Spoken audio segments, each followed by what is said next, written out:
Hi, everybody. Welcome to Metaphysical Insights. I'm William Becker. I'm your host. And with me today, I have a very special guest, my dear friend David Cook. He's looking around. He was just hanging on to his hat a minute ago. Anyway, I have some pretty kooky friends in my life, but you gotta do what you gotta do.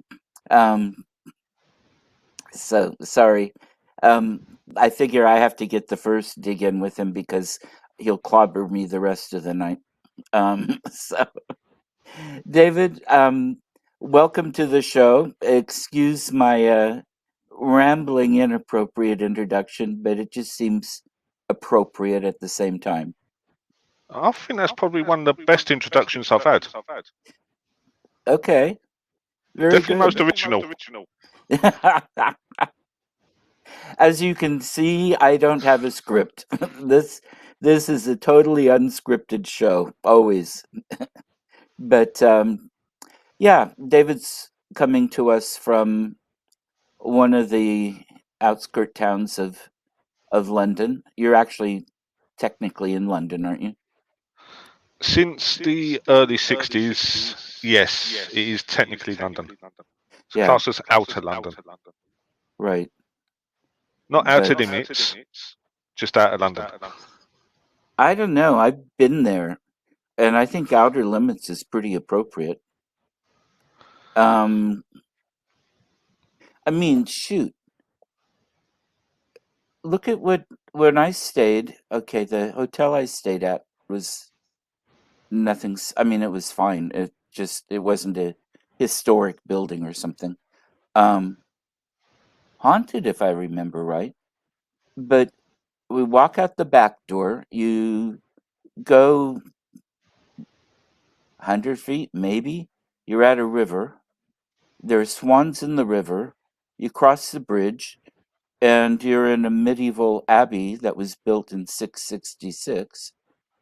And um, and then you cross down, and you're in a cosmopolitan shopping center with people from all over the world. That's built on top of basically Anglo-Saxon remnants, and who knows how old before that. Does that area go back to Neolithic or Bronze Age? I believe it does, Yeah, because we're not that far from Colchester. And Colchester used to be the capital of England. right. And so, yeah, this actual town does date back a lot more before, obviously, 7th century. So we are looking at possibly Bronze Age. Yeah, I didn't realize that um, you were that close to Colchester, and I also call Colchester Boudica's barbecue. I like that. Uh huh. Hi, Eric. Eric is a friend, part of um, the Simply Spooky network that we're broadcasting on, and he started making RIM pods. And mine's in the other room. Otherwise, I'd show you. I have one from him that's a skeleton, and I am liking it. I haven't take it in the field because I haven't been in the field, but I've got it set up in the study. And since I have a good friend that camps here when it's really hot because I have central air conditioning and he doesn't. And so he stays in the guest room, which is probably the most active room in the house. And I didn't want to put it in there while he was here, but if I'm thinking about seeing if I can put it in there just the way the halls are lined, I have a very narrow view into the room from here. And because I want to see if it gets set off when there's nobody in the house but me. Sounds like a good experiment. Yeah, and I'm doing a fundraiser for some historic homes next month, and I plan on taking it there to see what happens. So if you if you're interested in them, just leave Eric a note here down here in the comments, and he'll see it because I think everybody gets to see those comments whether I highlight them or not. Yeah, they usually appear on the page. Yeah. So anyway, we digress. My point with bringing all that up is, I mean, what a fascinating, fabulous um, tangle of history and cultures and um, spirituality and metaphysics and everything else. It's just all right there outside your door. It certainly was outside my door at the hotel anyway, and it's fantastic. Well, it annoys me because Captain Cook got married here in this town in That's right. 1762 in Hmm. St Margaret's Church, which is Which right is in, next to the Abbey. right. We've got all this history. We at one point we was the biggest fishing fleet in the whole of England. Really? Yeah, we had the biggest fishing fleet. And all Wow. this is going unnoticed. Well, and especially you're so far in from the ocean. I'm shocked. I would never have thought that Well, with the obviously it fishing used to fleet. come in from the Thames Yeah. because, like you say, with Right. the River Roding, Yeah. it leads onto the River Thames. Hmm. So you've got access. We used to have the docks. As it goes, the Right. docks was just behind the hotel where you stayed. Right. So Yeah. we It's had all kind of that here. and We it's had kind all of the fun. shipbuilding yards, Yeah. works that was on the green Hmm. beside the Abbey. Okay. So we had, because beside the Abbey, where that massive green was, and Hmm. that little bit of a playground, Right. all that used to be occupied with factories. And that That used to be makes called sense. Back Street. Okay. But now all that's gone. Back Street's gone. So obviously now Backstreet it's just Boys. open space. Yeah, I wonder if they was the Yeah. originals. Right. No, that's fantastic. Um, and that explains some of what I could see there, because, part of what I love doing is going to places and watching the history, seeing what's going on around us that isn't quite so obviously shown. Well, Um, unfortunately, we've only got one place where we can see it, and that's Fanshawe Museum. That's the place where I took you, right. and you left your pen there after you signed the book. Yeah. Nice touch. Yeah, I thought so. Um, but no, I mean, I go and I look at it just because the harbor's silted up or the dock's gone doesn't mean I can't watch the activity on them. Well, I Um, know when the tide's out on the River Roding, mhm. if you walk just around the corner, there is like a ramp, a boarding Okay. ramp, Hmm. and obviously now it's at the bottom of the river. But once the river's out, you can actually see it. Okay. And I'm thinking to myself, why don't you get that out, display it in the museum? Why leave it at the bottom, just rot away? I don't know. There could be a lot of good explanations, I suppose. Ask the museum. As if Um, they even know about it. they might not, but I'm talking about from a psychic perspective. Is what I do. I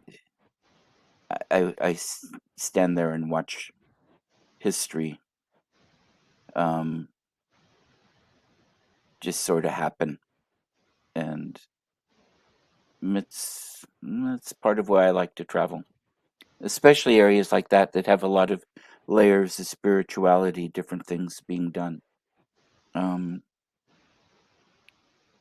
Even things like an Anglo-Saxon monastery was sure going to be done a lot differently than when it.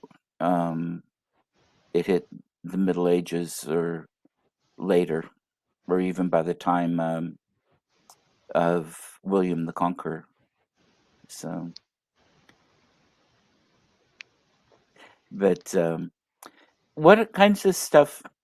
No, we've kind of rambled about that. What have you been up to? I mean, David's a medium. He does investigations. He's got a great radio show that he does 2 hours a week, which I don't know how he has the stamina for it. He's younger than I am. I guess that's how. But Physically, his, I'm younger. Mentally, it's questionable. see, I told you folks, I had to get one in early. But what are you up to? What are you doing? You had a book you were going to be writing. Yeah, I'm still writing that. Okay. Still planning the school. Mm-hmm.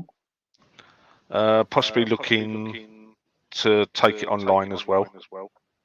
That makes sense. As well as doing the class. Mm-hmm. Because obviously I prefer doing it in person. Right. Because then I can answer questions there and then. Mm-hmm. Whereas obviously online, you got a message and then you got to wait for a reply. Although, So, yeah, I guess you could also do it online live. You could broadcast it, well, and these are things I'm sort of messing around with at the moment. yeah, and if you had somebody that could monitor the computer, the live part, so when people had questions for you, they could be asked, and then you could answer or whatever. I'm sorry, I'm thinking off the top That's of my okay. head. No, let's just say it's a high ADHD day. No, I'm fine with that. Okay. You may think of something that I haven't. So, please, by all means, go ahead. Yeah. I like to brainstorm. Anyway, keep going. Yes, I'm getting them done. Good. I'm trying different ways to investigate. Because I know you said about the REM pods earlier. Mm-hmm. But I'm trying more different route. What are you More trying? sort of Einstein's theory. Okay, explain that to our viewers. Was it? I've done the show about the law of thermodynamics and how that reckons that ghosts don't exist. Okay. Because the first law is energy can neither be created nor destroyed. Mm-hmm. So therefore, according to them, that proves that ghosts don't exist. Mm-hmm. But it doesn't specify the kind of energy. That's the only problem I've got with it. Yeah, Whereas it doesn't. Einstein Uh-huh. come up with the theory that energy may not be able to be created nor destroyed, but it can transform into Right. heat, light, and chemical energy. Right. So I'm now going more than Einstein's theory, Mm-hmm. and I'm sort of moving away from the traditional way of EMFs. Okay. Interesting. So EMFs, and that would be using the recorders and things like that then to show that there are EMF fields. It's more Is that using REM correct? pods, K2 meters, EMF detectors, EMF generators that have Mm-hmm. been seen on numerous TV shows. Right. And all of a And sudden they've you're got these going away. fantastic results. And you're going away from that, right? Or is Yeah. uh, I'm sort of moving more away from that and looking at different forms of energy, okay. like heat energy, for example. Mm-hmm. Because to me that seems more reliable than EMFs. Because we've got so many different types of EMFs, Right. and we don't know if it's the Earth's own natural EMF. We don't know if it's generated. There could be wires underneath that are generating EMF.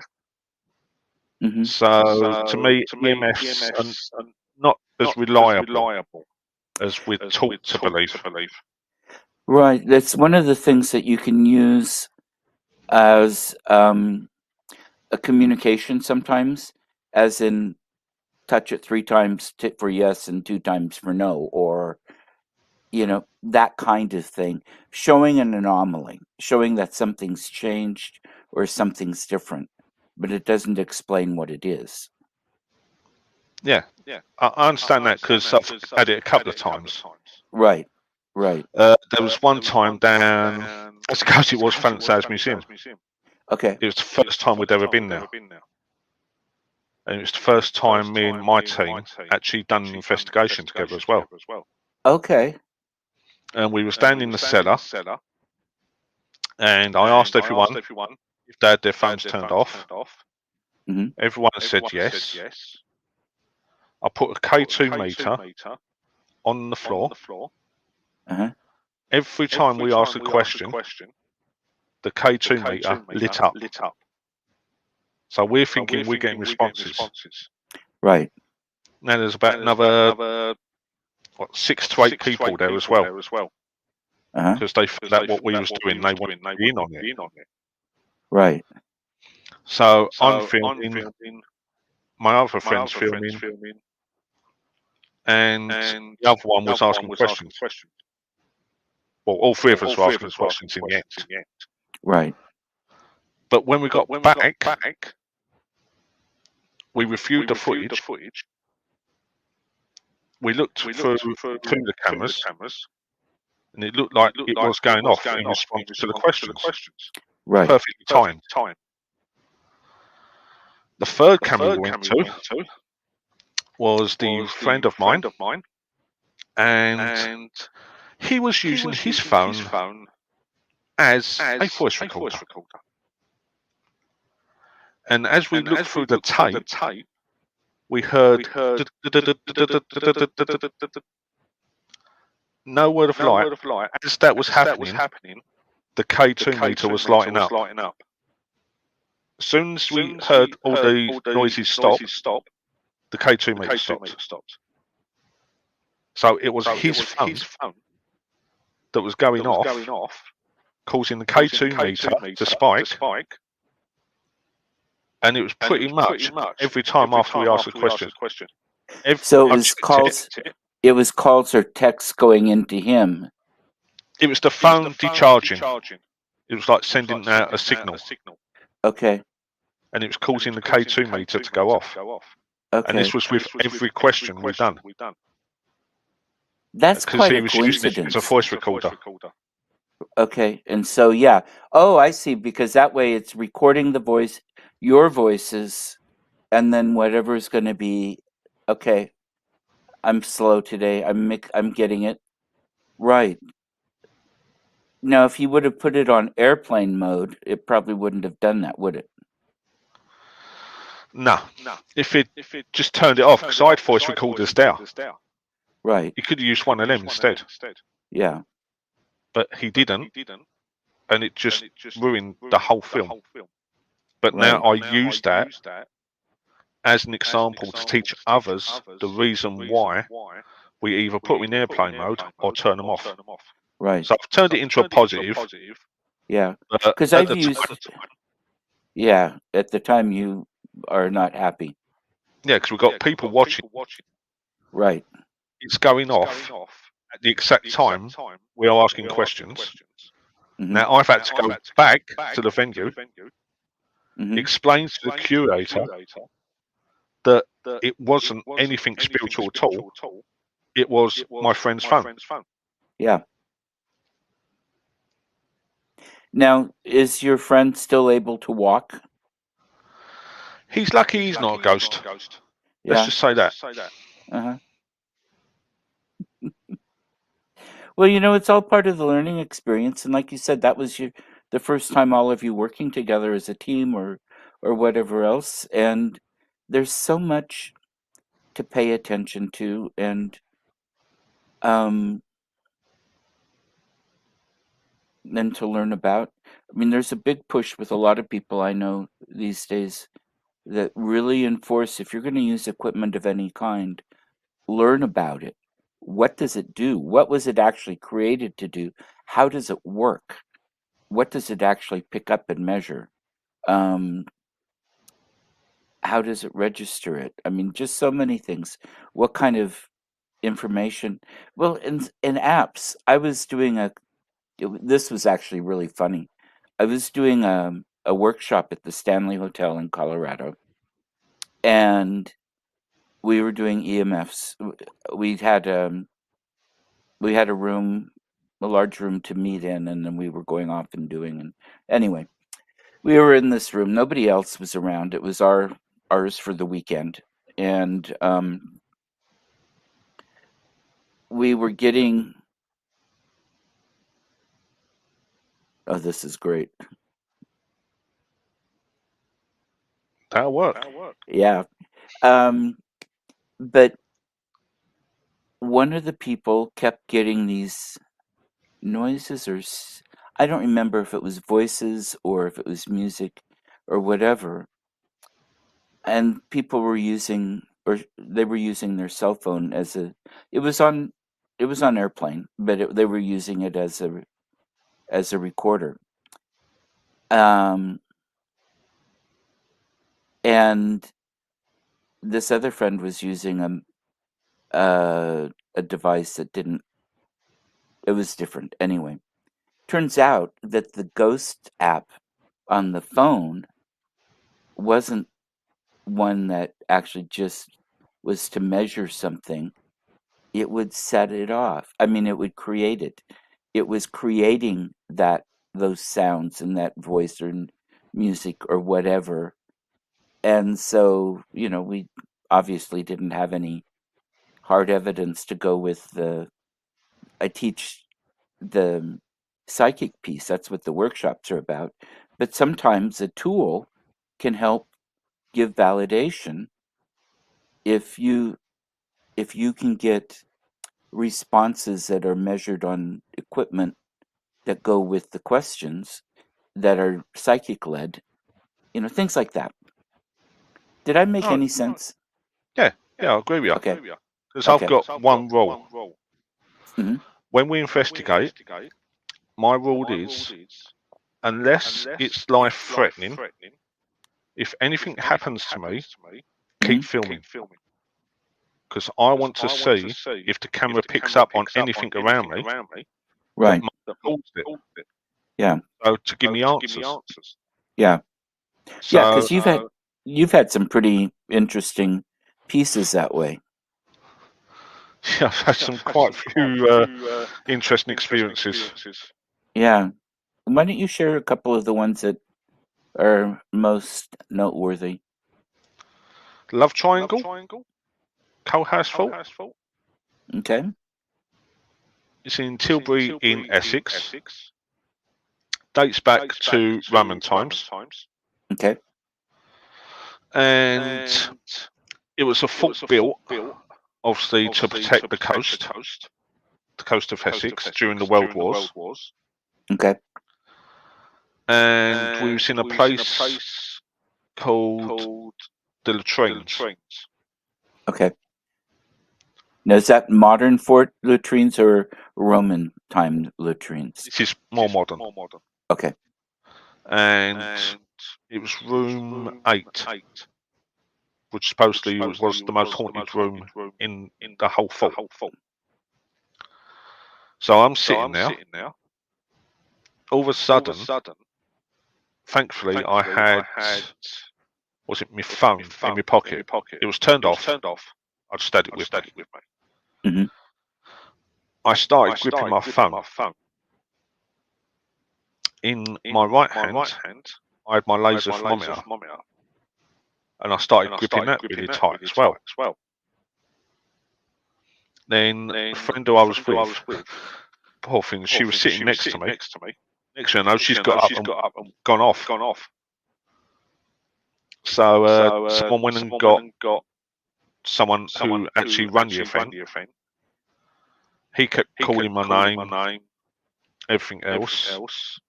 Then when I opened my eyes, he said to me, "What happened?" I said, to be honest, it felt like someone had come into the room and just started kicking the crap out of me. Wow. Just for no reason, as far as I knew. Huh. And I said to him, when you come in, I basically want to tell you to F off. Uh-huh. He's like, yeah, I get that quite a bit in this room. Interesting. So I said, right, let's get out of here. He's gone, yeah, I think that's a good idea. As I've gone to stand up, the pain in my back was excruciating. I had to sit back then. Wow. And just before that, I was gripping my laser thermometer so tight, it was pretty much stuck in my hands. I had to ask my friend to take it out of my hand. Wow. So I got outside, eventually. Started feeling a bit better. Back, I could finally stand up straight and think myself, oh, thank goodness for that. Next thing you know, it felt like someone had got a brick, just whacked it over my head. And I'm standing there, thinking, what now? I've just got over my back. Now my head's pounding. And you're out of the room? Yeah. At this point. Okay. I'm now in the open, in the yard. Yeah. So I said, no, like, let's just go back to the base. Get me out of sort of whatever it is that's happening.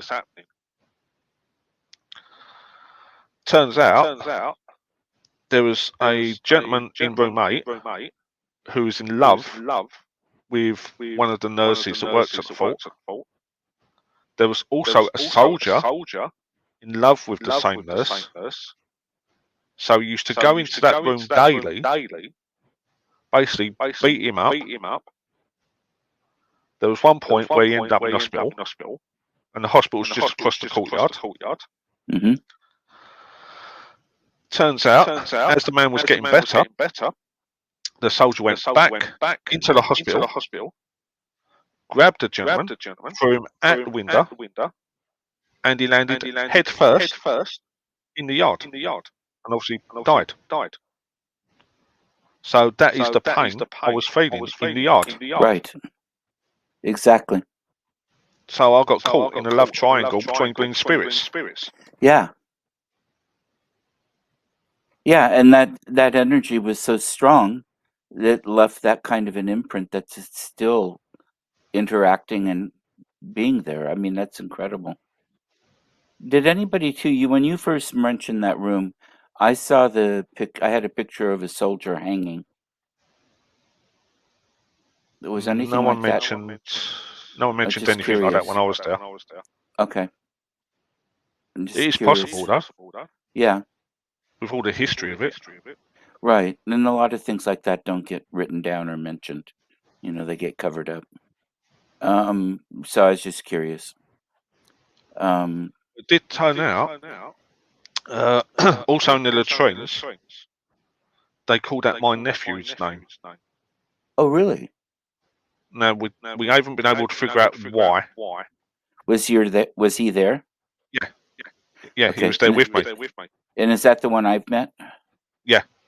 Okay. Yeah, Danny. Yeah.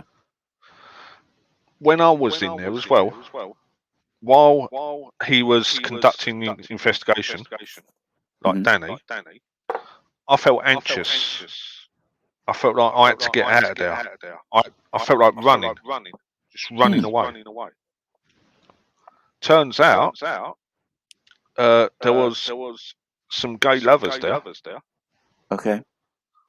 I can't remember how it was that it was found out that they were gay. But obviously, they had people coming in to take them away. One of them wanted to stay. Mm-hmm. The other one wanted to run. And I don't honestly know what happened to them. I'll have to go back over my footage. Uh-huh. But yeah, turns out they did have gay lovers there, and they were getting persecuted. And the anxious feeling I had was obviously been found out, we need to get out of here before we have serious trouble. Right. Now, was it an active fort then, or was it abandoned and that was just a place where guys could go? Now it's just abandoned. Okay. And, well, I say it's abandoned. It's run by Thurrock Council. Right. But it was So, for physics. it wasn't officially an active base. And so it's not like it was two soldiers on base No. that were together. This was two people This was who the found. spiritual form. Yeah, this is. But I mean, these were two guys that had gone there because it was a place they could be private and alone, and people weren't around. But they were found out. Is that right? Well, we're not sure if they actually worked there, Oh, or okay. if they just went there Okay. just to like secretly meet up. That never actually sort of come to light. Okay. But Coalhouse Fort is also the place where I asked the Ouija board for lottery numbers. Okay. So if anyone says to me, have you ever asked the Ouija board for lottery numbers? Yes, I have. How'd you do? Not good. Still waiting for them to come up. Mm-hmm. But what's the chances of 5, 6, 7, 8, and 9 coming up? Well, I would say that that was the lottery, or the beings on the other side, whoever you connected with, reminding you that they don't give that information, even if they could, because that's pretty obviously um, a slap of some kind. Yes. Now, the reason why I say that is because I know who the spirit was. Okay. He's a really big joker, loves to laugh, and that's my granddad. My granddad Cook. Yeah. Asked for the lottery numbers. The glass went to 5, then back to 0. Now, I don't do lottery, so I didn't know if it was 5 or 50. Right. Then he went to 6 to 0. 7, 0. 8, 0. And I'm like, Spirit, you're having a laugh with us. The glass moved to yes. So then when it moved back, I said, go on then, you might as well finish it off. 9, 0. I'm like, yeah, thanks. I love it. Yeah, now, thanks, do you have numbers that go that high? So it might not be 5, 6, 7, 8, 9. It might be 50, 60, 70, 80, 90. I think our lottery goes up to 59 now. Okay, so yeah, just increased it increased it a few years ago from 49 to 59. Okay.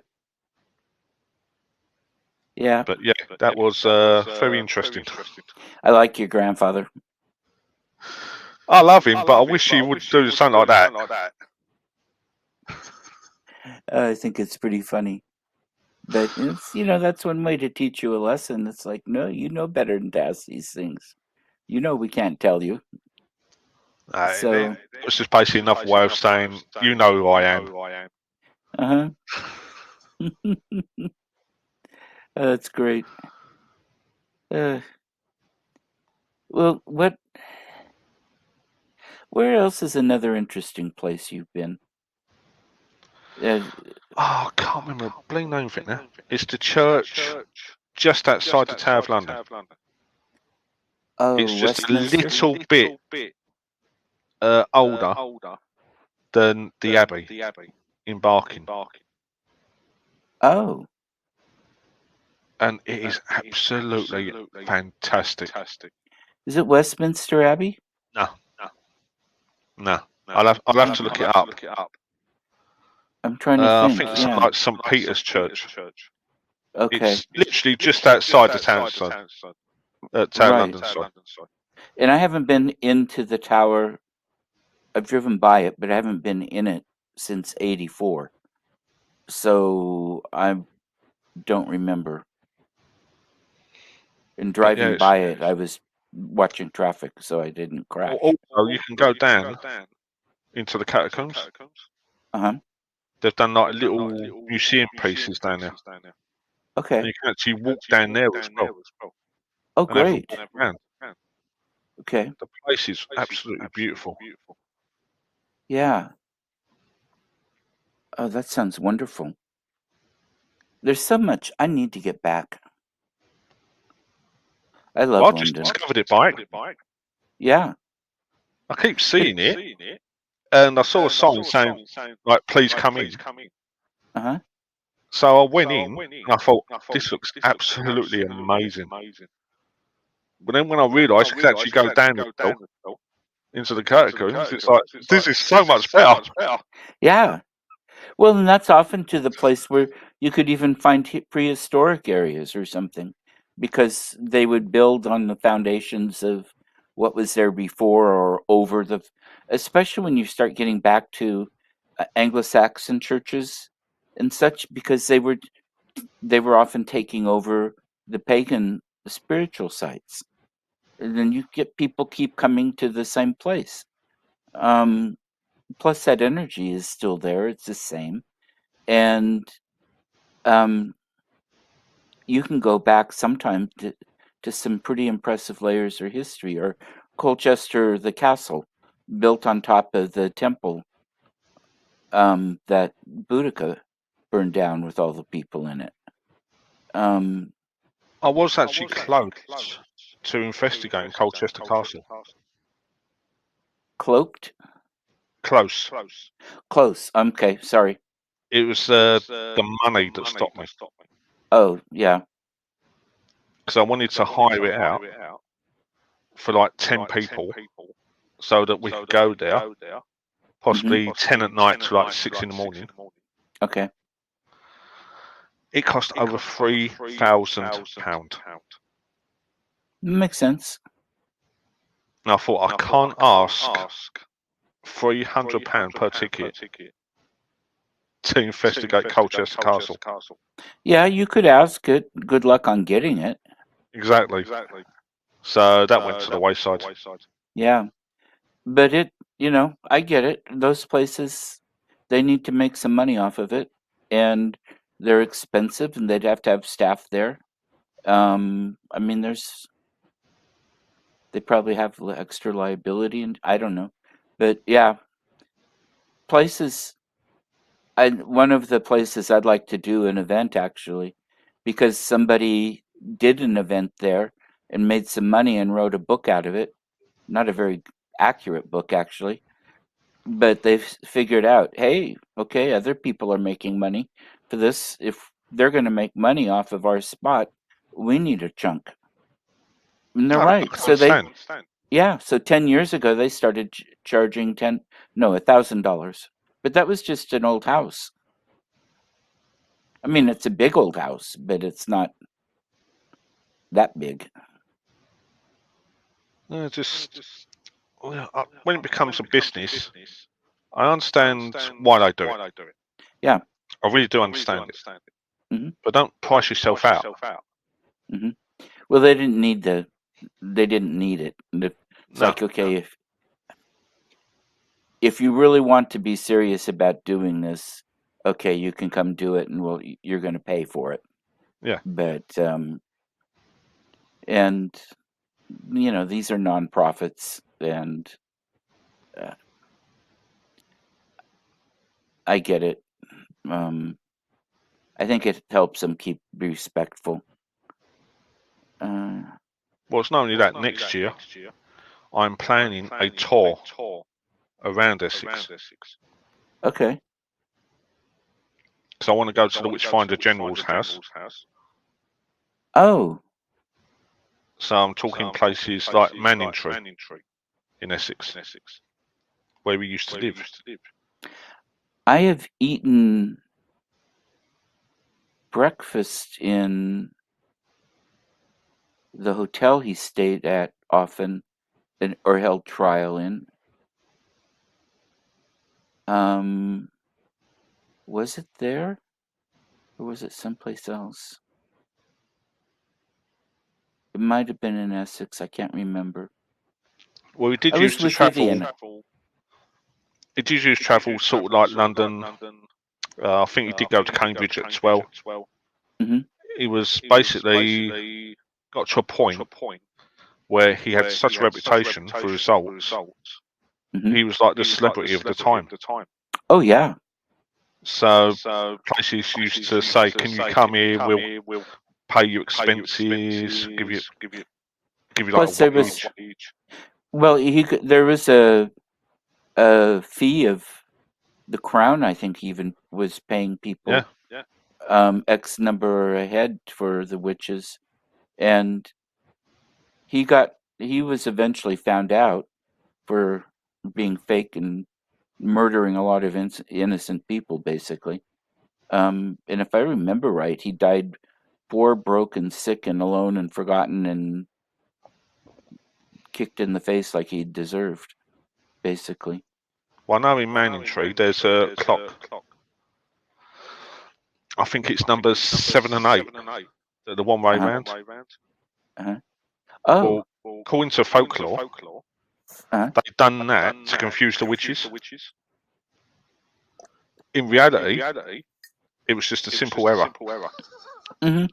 It was just a mistake. That's all it is. Yeah. But the town's created such a folklore around it now that people want to go and see it. Yeah. I believe it. It's amazing what people want to believe and will believe. But when you go back far enough too, they didn't have science. They didn't have a way to explain any of this. They had superstition and religion, and um, that's even up through the Victorian age. Science was coming a little bit more into its own as far as diseases and medicine and a lot of things. But still, there was so much that we really didn't understand, and you've got to find some reason for it. Well, So, that's why I'm so amazed, and I still am every time I go and see it. The clock at Hampton Court Palace. okay, I haven't been there. It's the first ever 24-hour clock. Really? Yep. It's got 1 to 12 twice. So it's a 24-hour clock. No, 1 to 12 twice. What do you mean? How does it do that? I It's mean, just a just bigger around face. okay, Yeah. so it's got, It's 1 and to 12 uh-huh, and 1 to 12 again. okay. So So it's obviously going, 12 there, then it goes uh-huh, round to 12 at the bottom, then it right. goes back up to 12 at the top. Wow. And it So goes it's a 24-hour clock. counterclockwise? No, it's just my camera. Okay. It's Okay. go. Very good. Very good. I just wanted to make sure. It tells astrological signs, Right. signs of the zodiac. Yeah. Those It were, tells tides. oh, really? Nice. Yeah, all the tides, How all the accurate is fault. it on tides? Very accurate indeed.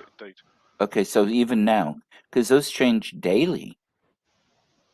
Well, obviously back then the Thames wasn't the way it is now. Oh, yeah, it was totally untamed. Yeah. But tides, but that's why I'm saying that even changed more back then, because the tides, it depends on the moon and storms, and I mean, just so much. But I'll and send you a it's still, picture of it. yeah. No, I'm I've got pictures on fascinated. Facebook. Okay, yeah, I've send got me a all the picture. pictures up from Hampton Court Palace on Facebook. Okay, But I'll send you the one on the clock so you can study it. yeah, because that's one I'd never heard of before, and it's fascinating to me that they could do that and do it in such a way that even now is fairly accurate with all the changes in the earth and just the cycles of tides. Um, okay, I guess in a way it is the first smart clock. you're right. But it's absolutely fascinating to look at. The information on that clock alone. Right. It's just remarkable. Does it have any dancers or anything when it strikes the hour? No, Okay. unfortunately not. Yeah. Wow. And it didn't get destroyed by the Blitz. No. Excellent. I think I've been Hampton Court Palace now, what, 4 or 5 times? Okay. And every time I go there, it's just amazing. The kitchen alone is absolutely massive. Mm-hmm. You could possibly fit your whole apartment in this one kitchen. Oh, I believe it. Yeah. And they still do live demonstrations of cooking, sort of plate decorating, Okay. making sweets. You'd have someone sitting at the rotisserie turning the meat. It's a proper open fire as well, Right. not a screen or anything. He is actually cooking the meat. Right. I was going to say, I hope afterwards you all get to eat it. We got 2 cafes there. Okay. One of them, what was the Queen's name? But it's called the Privy Kitchen Okay. because that was the Queen's private kitchen. And basically, she used it to get away from sort of like the rest of the house, the office, just to give herself a bit of a break. Mm-hmm. There's another another cafe in the gardens, and that's a beautiful cafe. It's next to the kitchen garden as well, where they Okay. grow all their herbs, spices, everything like that. Okay. Their own vegetables. It's just an absolutely fantastic place to go to. Excellent. Excellent. Also, Yeah. while you're there, you can go on the horse and cart ride. Okay. They do a little, like, 20-minute ride where they give you a ride around the gardens. Now, have you had any activity when you've been there? Because I know you have at places like the Tower of London. If I remember right, you have a pretty amazing photograph from there. Yeah, on top of the Bowery Tower, Yeah. which I believe is Lomboseman, Okay. for all the research I've done. If anyone wants a copy of that picture, please let me know. And if you think you can give me an answer, please tell me. I've been searching for an answer for years, since I took the photograph. Mm-hmm. The Town of London can't explain it. They've got no sort of clue or reason as to what could have caused it. I can't find any other reason apart Right. from Lomboseman. Mm-hmm. And I think, obviously, with my connection to the Town of London, this is something I'm meant to see. Yeah. What I'm trying to think. What kind of camera did you use? It was a full spectrum camera, Okay. full spectrum digital camera. Okay. As it goes, if you give me a couple of seconds, I can possibly show it to you. Okay. Sounds good. Talk about yourself for a couple of minutes, folks.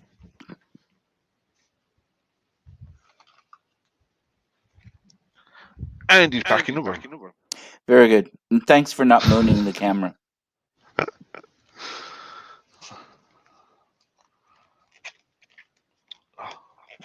Can't use this case for longer. There you go, that's the camera. Oh, yeah. Fujifilm. Yeah, full spectrum.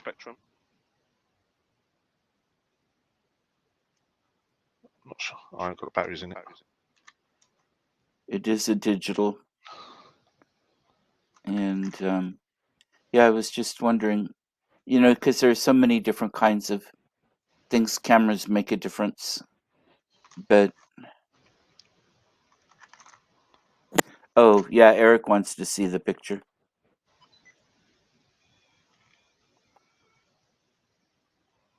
Yeah, don't worry about all that.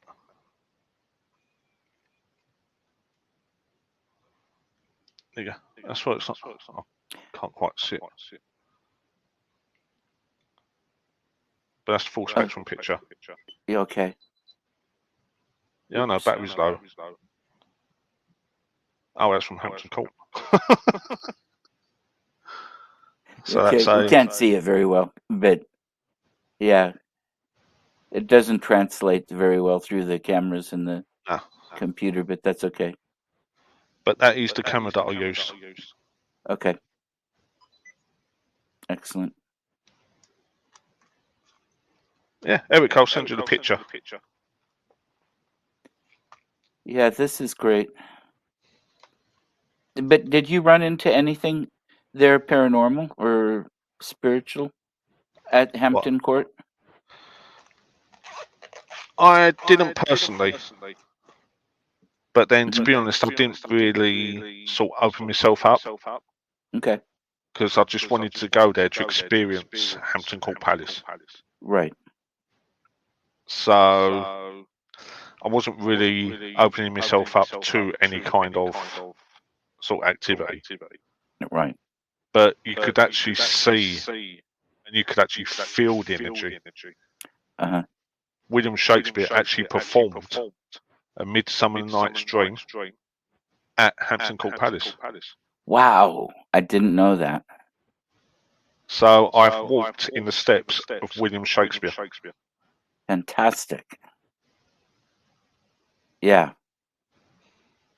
Well, it's still a royal residence too, isn't it? Don't members of the family have apartments there and stuff? I don't think it's used as much as it used to be. I think it's only special occasions now. Okay. I wasn't quite sure, but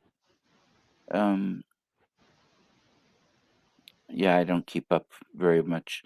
We don't run in the same social circles.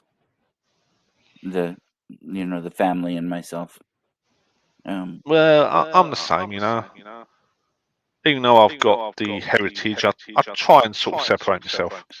I don't want to be associated with that kind of behaviour. It's so good of you. But I love it. Now, tell people a little bit. I'm jumping all over here, but that's part of my charm.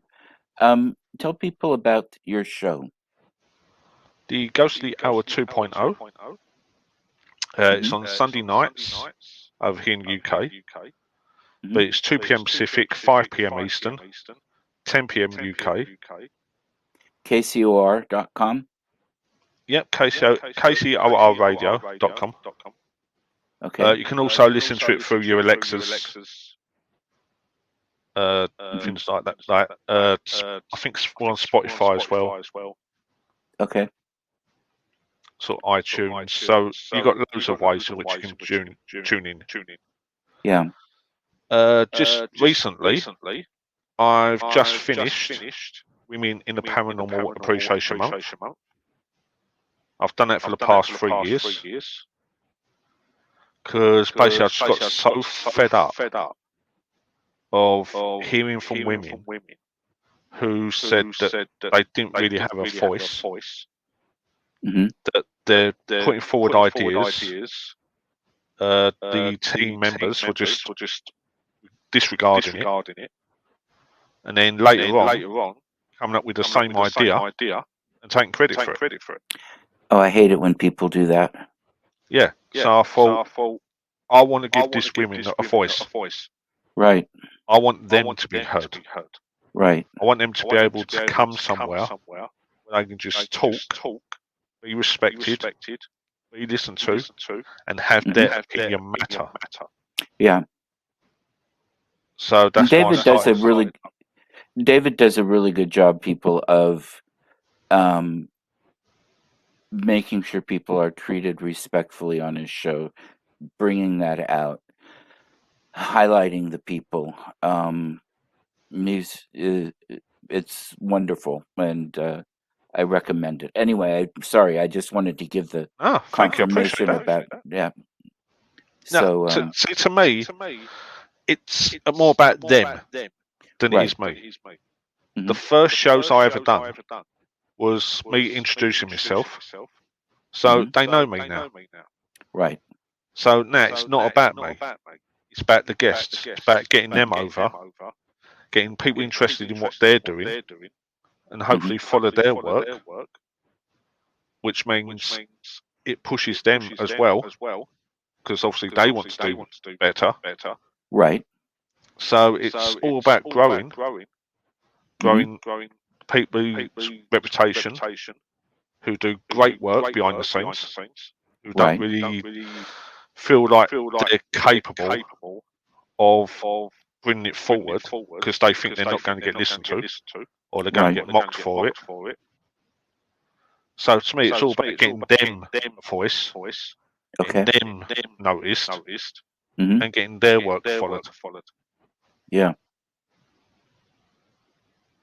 And there are lots of women in the field that are quite pioneering in the work they do. Yeah, this is why I wanted to get them noticed more than anything because Hmm. I want them to break away from the stereotype. Right. The stereotype they're portrayed as is they can't carry equipment, they can't set up equipment. As soon as they hear anything, they scream and run away. And it's like, no, none of this is true. Get to know the women. You will find out this is not true. They are very capable. Right. They know how to set up equipment. They've got brains in their heads. They know how to use them. And they can do it in heels. So they can do it better than us. You Hmm. just don't want to accept it. Yeah. Yeah. No, it's interesting. I'm trying to think. Actually, over here, I think there's a lot of leadership women have in the paranormal in the Pacific Northwest. I think. Now, this is what I'm seeing from the outside in. Um, but we're a different place. The Pacific Northwest has a different outlook on the major cities. The from the Cascade Mountains to the coast. Um, we have a little different outlook than most areas.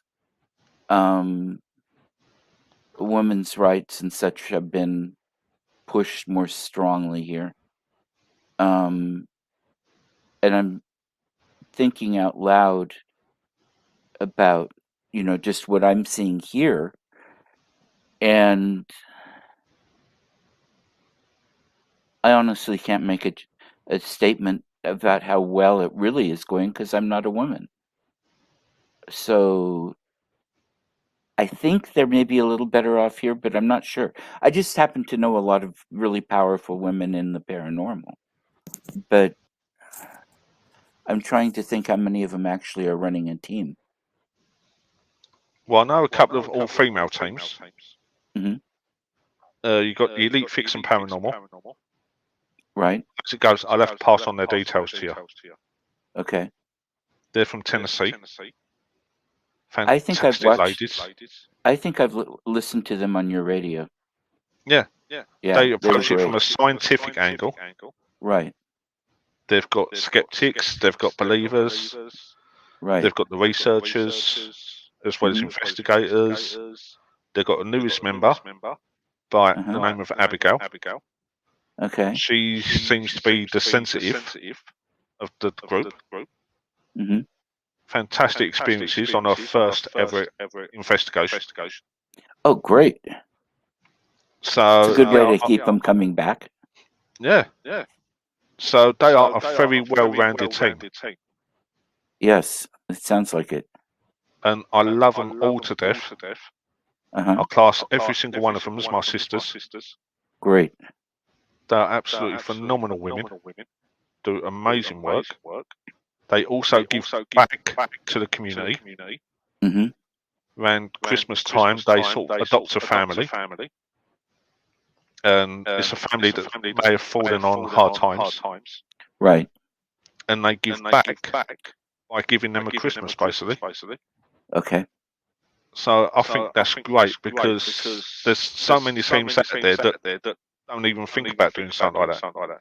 Right. But they've took the initiative to give back, and I thought that was just fantastic. Yeah. There's one team that unfortunately they don't really get together so much now, and that's Pandora's Jar. When I had them on, I asked them Okay. if they could close the jar because of Right. everything that was going on in the world at the time. Uh-huh. Yep. But once Didn't again, work, did it? all-female team, nah. Mm-mm. I think they forgot. I think so. But yeah, But once now we again, know who to blame.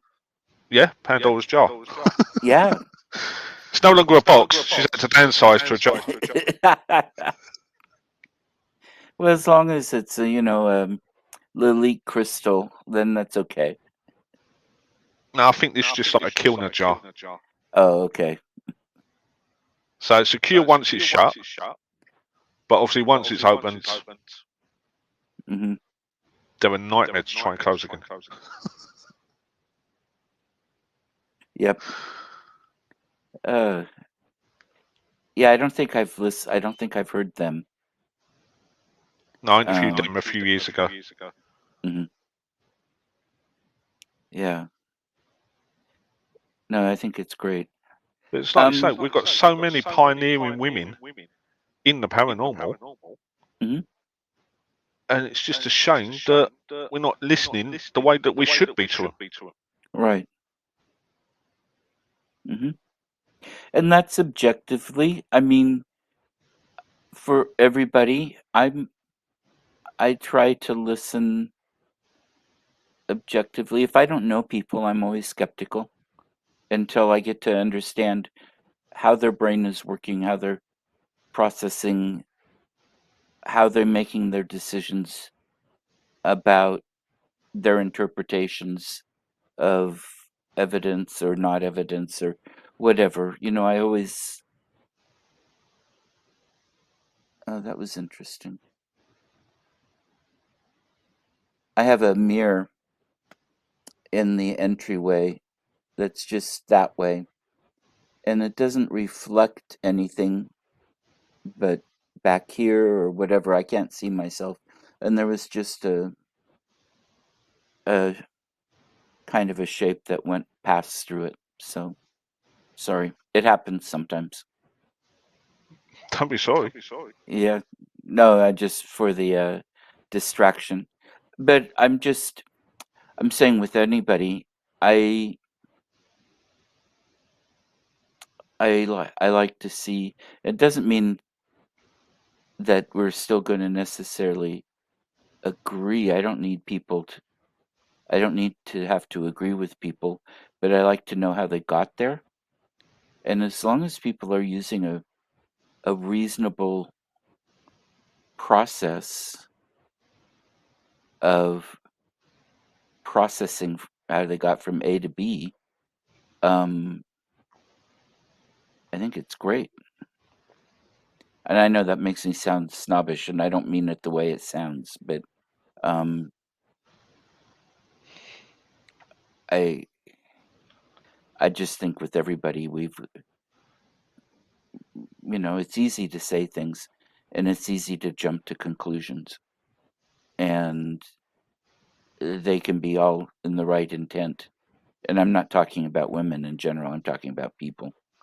Oh yeah, and it's easy to rip off someone else's idea, It is, and claim it it as your own, happens. and I've make had yourself sound intelligent when you ain't even got no thought process of your own. exactly, and I've had things ripped off by others, and um, different things. And sometimes it's okay, sometimes it isn't. But yeah, so it's just I only put that in there because we need to remember that integrity and credibility are the things that we have the most in the work. And so that, to me, that's all part of it. Well, I've got one out too. Credibility, Yeah, integrity. credibility, I say more so.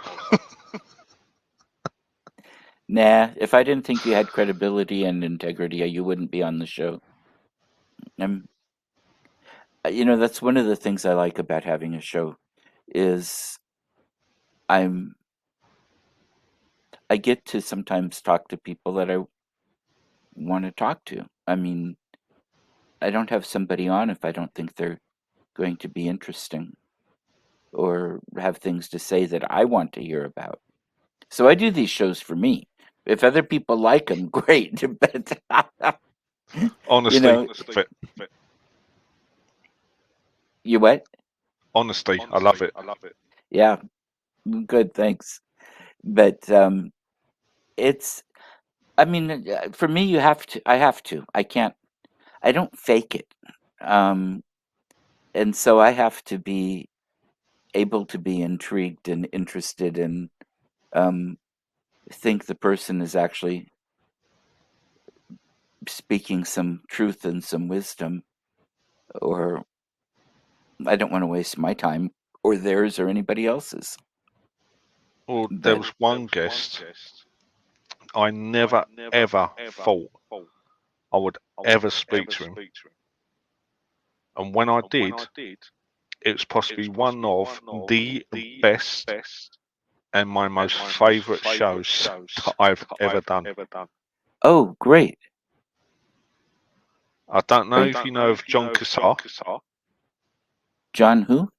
Cassar, or Cassar, as we call it in England. I don't think so. In the, was it 80s and 90s, Tales from the Crypt, Oh, yes. I The love Crypt that show. Keeper. Yeah. Shoot, my mom and I would stay up and watch that show if I was home on a Friday or Saturday night. Yep, I spoke to Wait, in him. the 80s or 90s, I didn't live in with them. Never mind. I would watch it. I thought there was an earlier version of it. Anyway, Yeah, I spoke to him. I spoke to the Crypt Keeper. wow. He said my name in the Crypt Keeper's voice. I was jumping all around the room. I bet.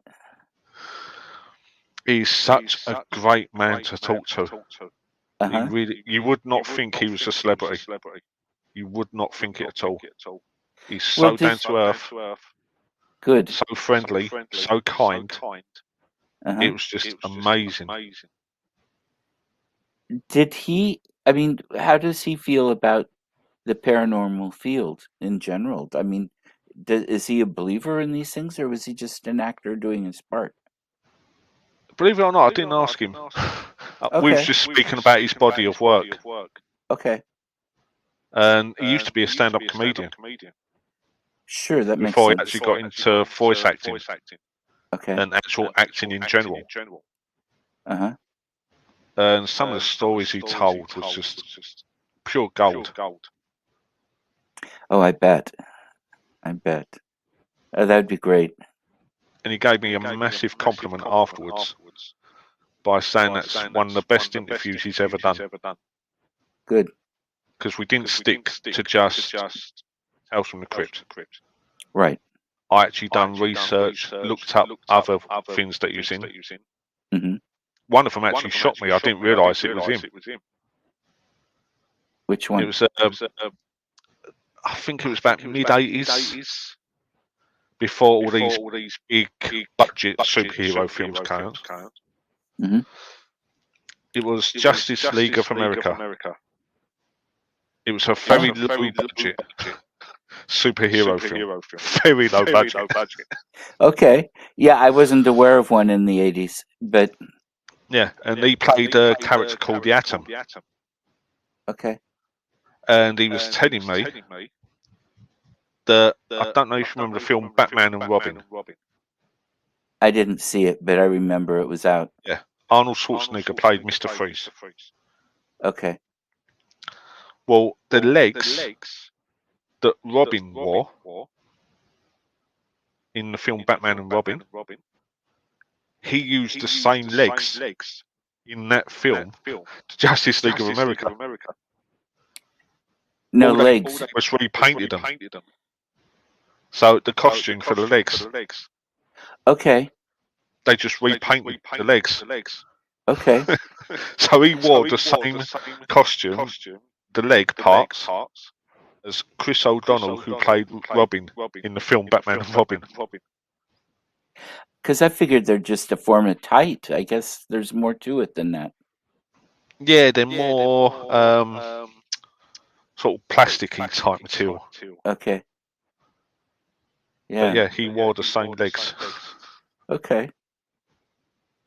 Interesting. Well, I just keep seeing the old TV show. I haven't watched most of the movies, but the old show was one I liked to watch as a But yeah, I kid. think because we sort of moved away from Tales of the Crypt, he was Mhm. able to talk openly about other things that he'd done. Right. And I think that makes a difference. Hmm.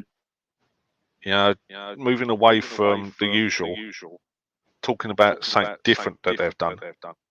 Yeah. Because he said he embraces the Crypt Keeper, because Hmm. obviously that's what made him famous to start with. Right.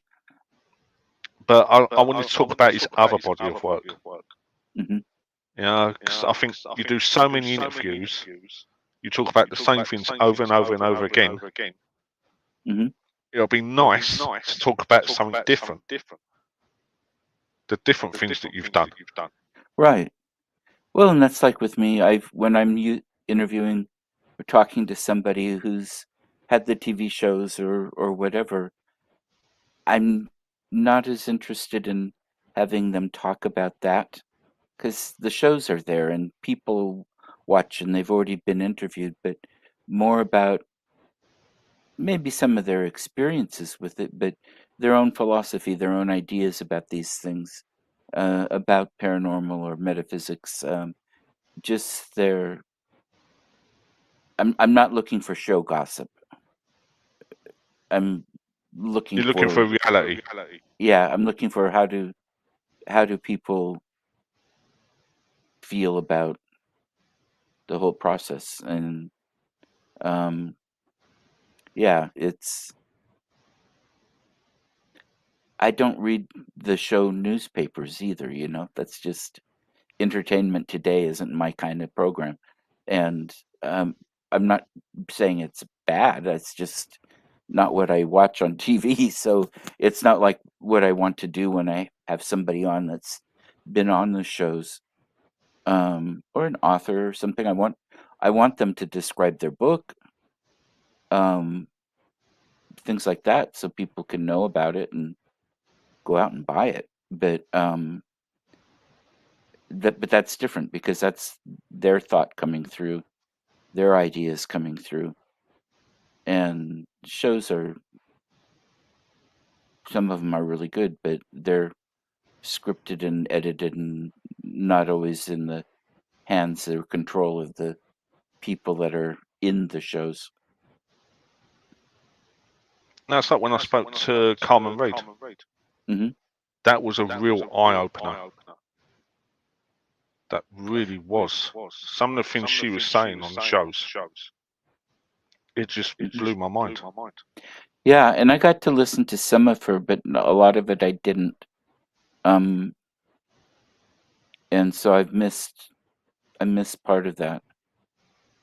But she seemed like a really interesting person. Oh, she's the way that she's turned around everything that she's been through to Hmm. now be a spiritual advisor to people and use it for good. It's Hmm. just amazing. Yeah. Now tell people who she was or is. She's the real life mum from the Haunting in Connecticut films. And she Right. said she absolutely hated the film. because apparently when they had the premiere, she had the raised seat in the movie theatre Mhm. because she was like the guest of honour. She said afterwards she left the movie theatre. She just broke down crying. Mm. They basically ripped her story apart Uh-oh. and just Hollywoodized it to the point where it's just over the top, unbelievable. She said there's things that also happened that they couldn't put in the film because it was just too scary. Mhm. The Warrens did nothing. No. The Warrens basically just went there, got the stuff they needed for a book, Mhm. accused Carmen Reed of being an alcoholic, They a drug did? user. Yeah, I didn't know that. yeah. And then they had like an author there who basically wrote their books. Mhm. He went up to Ed Warren, said that there's not really much here we can use. Ed Warren said, "I'll just make it scary." So they done nothing. They didn't even follow up to see how Carmen was. Right. So there was no aftercare. It's just basically they showed up, got material for their books and their TV interviews, and just left. Mhm. They done nothing. That's unfortunate. Yeah, that gives everybody a bad name. That's why I don't like these Insidious films. No, sorry, the Conjuring series. Mhm. Because knowing what I do now about the Warrens, I don't mean any disrespect to the family or anything like that. I know the Warrens will be the type of people, if you are in trouble, they will help you out if they can. Okay. I'm talking from a paranormal perspective. Right. So I'm not talking personal, I'm talking paranormal perspective. Mhm. With the Conjuring films, I noticed they're trying to paint the Warrens as these heroes who go around solving all these cases. They take away all the haunted items, never happens again, and all this. But the reality, and what I know of the Warrens, is it's basically they go there, get material, books, interviews, then leave. And they Okay. don't follow up on anything. Yeah. So when I can't watch the Conjuring, like the Conjuring films, I can't watch them now. I watched the latest one, Uh-huh. so that others don't have to. Okay. It is bad. Okay. It is really bad. Oh, I that's mean, when you've unfortunate. got what looks like a fat man in a nappy running towards the person who's playing Ed Warren, because it's supposed to be a spirit, I just laughed my head off. The picture that comes to mind is Jabba the Hutt from one of the Star Wars films. Yeah, imagine him with a big diaper Yeah, I mean that's just the way. running towards Ed Warren. That's weird. I was just laughing my head off. After that, I just could not take the film seriously at all. Yeah. Oh, that's interesting. And I thought to myself, oh well, that's an hour and a half that I've wasted. I'm going to get that back. And 15 pounds or whatever they cost. Nah, I didn't watch it in the movie theatre, thankfully. Okay, I found somewhere where I could watch it for free. that comes in handy. And Yeah. I don't know. I'm just not a big fan of. If I'm with the right group of people, sometimes the movies are fun. But otherwise, it's just not the kind that I like to watch. I'm getting more persnickety in my old age, and it's not that I'm critical of the movies or anything, or think there's anything wrong with them. It's just, not my taste. Like Well, it might have if been you've once. if you've not seen it, I want to recommend a film to you. Okay, I believe you will like it. which one? The Awakening. Oh, did I see that one? I know that name. What's it about? It's about a female paranormal investigator Uh-huh. who basically goes around, tries to debunk things like seances. Mm-hmm. Then she gets asked to investigate a school, and that's when things really sort of take off for her. I don't Okay. want to say no more, Yeah, no, just in that's case fine. anyone wants to watch it. You've told me enough to know I haven't seen it. I just have heard the name. Yeah, but it's a female lead, and that's Okay. one of the parts I loved about it. Then when the story started to unfold, I'm like, this is brilliant. It's more Great. psychological than jump Uh-huh. scares. Oh, those are scarier. Yeah, The psychological thriller. I mean, that's yeah. one of the things Alfred Hitchcock had going for him. But this is an absolutely fantastic film. Yeah. Okay. I'll have to, because I have a group of friends that we all live within a couple of miles of each other. And one of them, her yard is half acre, whatever. And it has an old barn on it that they've converted into the party room and different things. And they've got an outdoor stage for bands. And anyway, we do movie night over there occasionally, a big screen. And um, that might be a good movie for a movie night. What's that? I can't, oh, it's set in the early 1900s. Okay. So I think it was about 1906. I think it's Basically the the furthest they went Edwardian up to. period. Yeah. Yeah. Cool. So obviously she hasn't got any modern equipment. Right. She's relying on the old style. Uh-huh. So honestly, it is a fantastic show. Okay. I watched it not long ago, a few nights ago, as it happens. Excellent. Okay, I'll keep that one in mind, or I'll try to. I forget my name half the time. Um, but that sounds really good.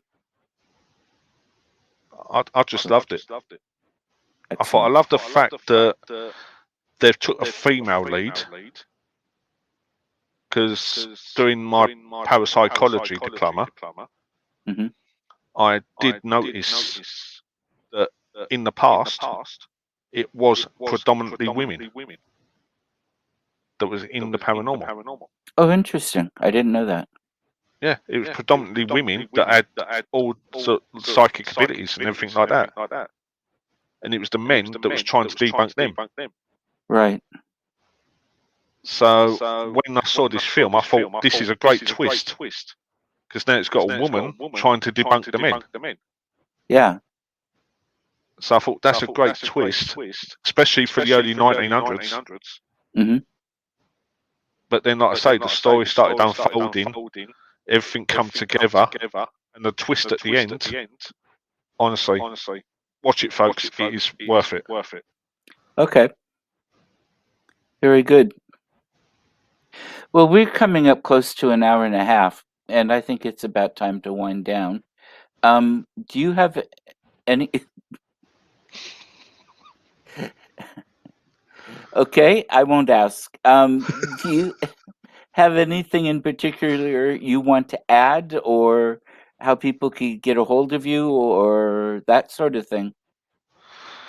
There's loads of ways you can get hold of me. I'm not exactly hiding. Can you type in what they are?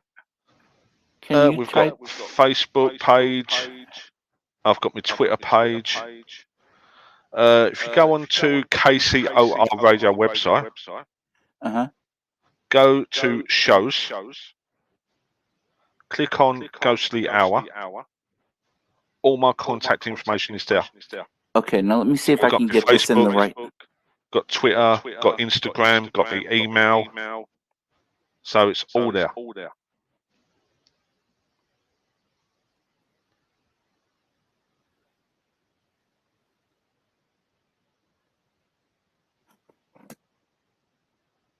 And here we see William trying to tackle technology. The intense look on his face means he has found what he's looking for, and he's concentrating very hard. This is a very rare sight indeed. It's not very often we get to see a William looking so intense while using technology. Let's take Did I get it right?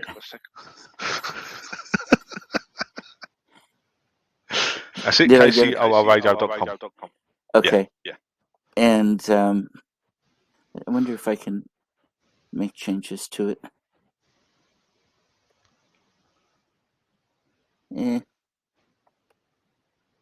It'll be what it is. William trying to tackle changes. Will he succeed? Tune in next week to find out. You are so lucky that that this is going out to everybody. Otherwise, I have some choice words and gestures, but I will be good and Well, if I you will don't be see me polite. anymore, folks, just look for some feet sticking up somewhere out of the ground. You're safe. I don't have the travel budget to get over there right now, and I haven't learned yet how to make myself just show up or to be able to manipulate matter in such a way that I could do anything. So you're safe. Well, David, I want to thank you so much for being on the show, and thank you to those who watched and who hopefully will watch as well. I'll send you links when I get them together so we can share them. So people can watch after the fact, because that's how most of the viewers see my show. We'll have a handful live, and we'll get hundreds often after the fact. And I hope you have a great time. And yes, I look forward to being on your show soon. Yeah, we'll have to book a date for sure. Great. So, everybody, I thank you all for watching, and we'll see you in a couple of weeks.